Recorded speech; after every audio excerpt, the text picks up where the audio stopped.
When they said, come on, it was a done deal. Everybody just called out, you know what I'm saying, like it was an old horse race or something. A chaotic scene as hundreds make a run for the door and a chance at Dallas County housing vouchers. That story topping our news this midday. Thank you for joining us, everyone. I'm Ron Corning. Rental assistance at what price? At least 8 people suffered injuries while trying to line up this morning to apply for a limited number of Dallas County rental vouchers. That after waiting for hours in their cars. Channel 8's Cynthia Vega joining us live now from the Jesse Owens Memorial Complex in Dallas with more on what happened there. Hi, Cynthia. Well, hi, good afternoon to you. You know, the organizers are telling us they did expect a huge crowd given the state of the economy and given that those with no to low income are truly in need of rental assistance. But in fact, people began arriving as early as 4 o'clock yesterday, but they had to park, Ron, all the way across the street. And many of them stayed there all through the night on a very hot night. And you could just imagine at 5:30 this morning when the gates finally opened, that's when things got out of hand. I saw people run, so I started running and I slipped and fell all over the pavement. In my knee, my arm. Jordan Spivey's all scuffed up after taking quite a tumble this morning, but grateful she wasn't trampled too, as hundreds raced to be first in line to apply for a Dallas County voucher for rental housing assistance. It was a madhouse. Ada McKenzie also injured as the crowd closed in around the door. As you can see, the white all on my arm from being pinned up against the wall so strongly. People pushing, fighting. Ambulances arrived with paramedics treating at least 7 to 8 people injured as the chaos continued. At the front door, and then the louds say they're going to mace. So when they said that, that's why everybody started running. And then they said, no, we're not going to mace. The line is on the other side. I think it was really unorganized because a lot of people that was here first really end up at the end because they couldn't run fast enough. So many people had pulled up in their cars by 2 this morning. The line along Polk Street stretched more than a mile back, many sitting out on the median. Security nearby. When word got out the doors opened an hour and a half early, that's when people began racing for the opportunity to fill out an application for housing assistance. Was it worth it?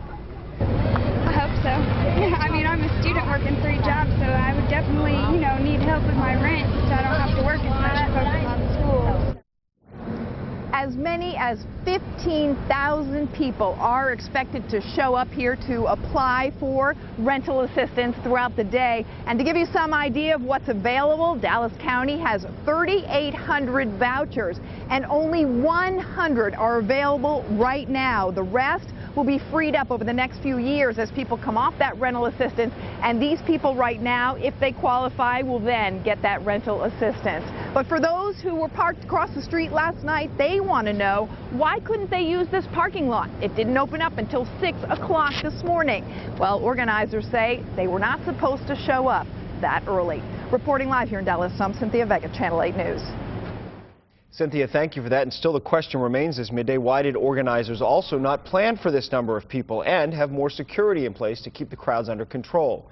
Channel 8's Rebecca Lopez is standing by in the Dallas newsroom with more on this part of the story. Rebecca, good afternoon. Good afternoon. Well, organizers say that they didn't plan for people, again, as Cynthia just mentioned, to start arriving until this morning, but people started showing up yesterday afternoon and told to come back, so they started lining up. The big problem is that the parking lot was closed to the facility, so people couldn't park and had to park along the streets and then run across the streets.